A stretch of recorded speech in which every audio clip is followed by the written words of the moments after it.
Tahun 2000, pada saat Presiden Gus Dur masih di istana, saya menulis artikel ringan berkaitan dengan humor beliau.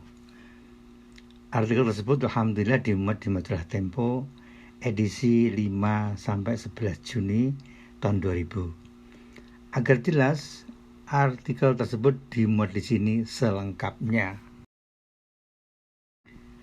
Jazab oleh Abdul Rahman Bahari. Jazab, kosa kata baru dalam bahasa Indonesia.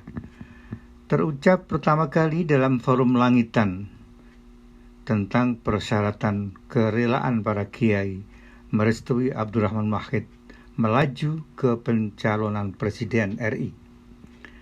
Para kiai dalam forum itu merestui Gus Dur asalkan setelah menjadi presiden ia tidak jazab lagi seperti biasanya.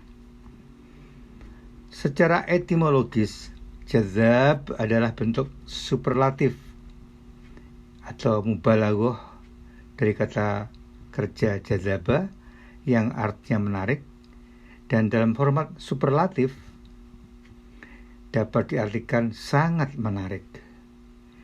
Dalam terminologi pesantren, ia sering digunakan dalam konteks pengalaman batin dan pengalaman seseorang yang dimanifestasikan dalam perbuatan dan kata yang kurang dapat dipahami oleh publik.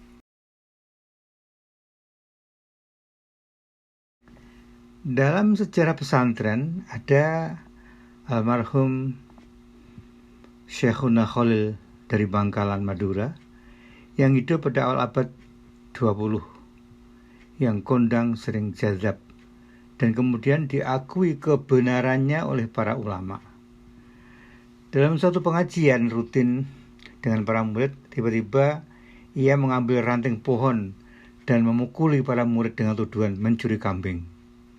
Sang guru bertitah bahwa banyak muridnya yang melihat gambar kambing di atas kulit sapi yang sengaja dibuat sebelum pengajian dimulai.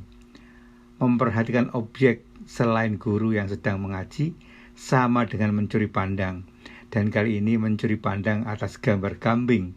Bagaimanapun mencuri adalah salah satu hal yang patut dihukum.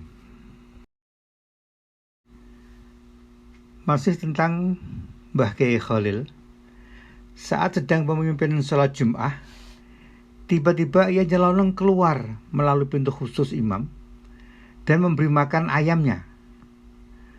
Tentu saja jemaah menjadi kacau, dan begitu terlihat para murid ribut, segera saja beliau kembali dengan ranting kayu dan memukuli mereka seraya berujar, "Bukankah sudah diajarkan kepada kalian, apabila ada imam yang salatnya batal, salah seorang dari barisan terdepan harus menggantikannya? Saya memberi makan ayam karena kewajiban. Kalau ayam itu mati kelaparan, saya akan berdosa. Sedangkan sejenak setelah memberi makan ayam, saya dapat kembali salat sebagai makmum." Maka sadarlah para murid tentang pokal gurunya yang eksentrik itu. Menurut ilmu fikih, mereka menjadi mafhum bahwa secara ilmu fikih tindakan sang guru itu adalah benar adanya. Benarkah Gus Dur mendengarkan pesan dari sesepuh NU agar tidak jazab lagi? Para kiai terkemuka NU, terutama pemimpin pesantren Langitan, Jawa Timur, dan pemimpin pondok pesantren Buntet Cirebon sudah mewanti-wanti agar Gus Dur tidak jazab dalam menjalankan tugasnya sebagai presiden. Tampaknya mereka sudah menduga Gus Dur akan jazab lagi. Jangankan kini setelah menjabat presiden, sewaktu masih menjabat Ketua Umum Tanfidiyah atau Badan Eksekutif NU saja, ia sering tidak mendengarkan fatwa para kiai. Memang sebelum menjadi presiden, Gus Dur telah jazab beberapa kali. Namun karena masih terbatas dalam lingkungan NU yang sangat toleran dengan perbedaan pendapat dalam fikih, dampaknya tidak terlalu dirisaukan. Ketika Assalamualaikum boleh diganti dengan selamat pagi, para kiai kalem saja. Namun saat ia mengubah bacaan naro pada surat At-Tolak dalam Al-Quran menjadi naro, hampir serempak para kiai bereaksi.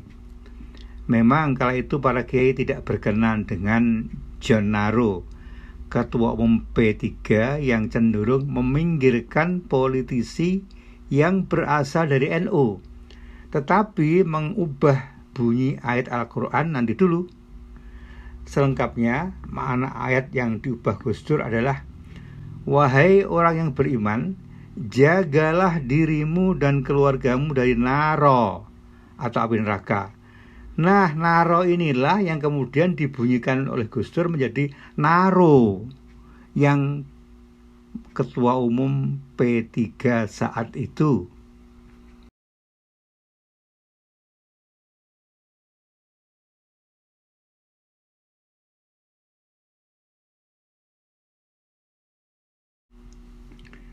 Salahkah Gus Dur? Jawabannya adalah ya dan tidak. Kalau bermaksud mempermainkan ayat Al-Quran sebagaimana dilakukan oleh Harmoko, Menteri Penerangan saat itu, pada malam sarasehan para dalang di Solo tahun 1996 untuk menyongsong pemilu 1997, maka secara akidah ia dinyatakan bersalah dan harus menyatakan diri secara eksplisit untuk masuk Islam kembali karena dianggap telah keluar dari Islam. Tapi apabila mengutip sebagian ayat dan menyambungnya dengan kata lain dalam konteks iktibas dengan maksud lebih menarik perhatian, ia belum dianggap keluar dari rel. Iktibas adalah semantik bahasa dan dimungkinkan pemakaiannya dalam berbagai kepentingan. Ilmu ini dipelajari di pesantren oleh para santri yang telah mencapai tataran ahli pada bidang gramatika dan sastra Arab klasik atau ilmu balaghah.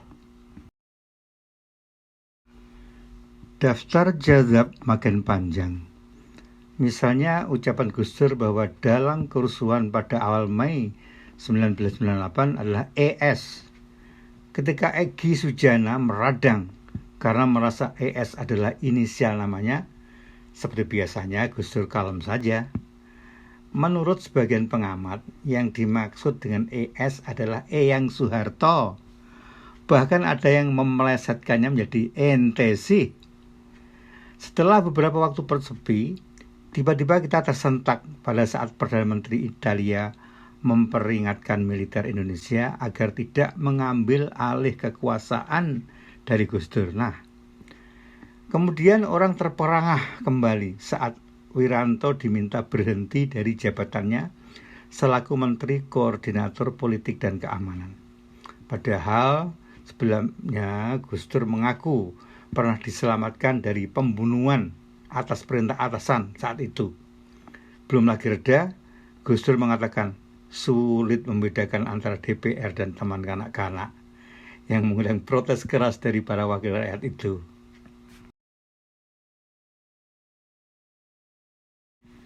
Nah, jazab apa lagi yang akan keluar dari Gus Dur setelah kalangan istana diduga terlibat dalam kasus Bulog?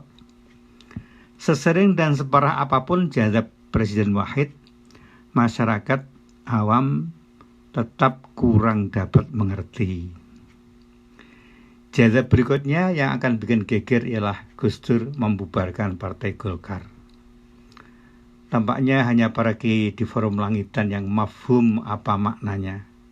Tanyakanlah kepada mereka, jangan tanya pada rumput yang bergoyang.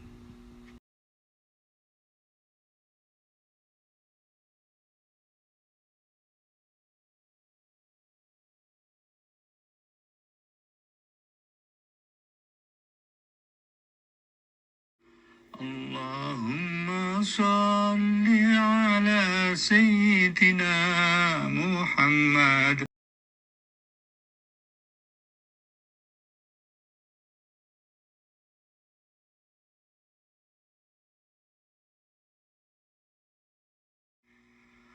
وأخرجنا من بينهم سالمين وعلى آله وصحبه أجمعين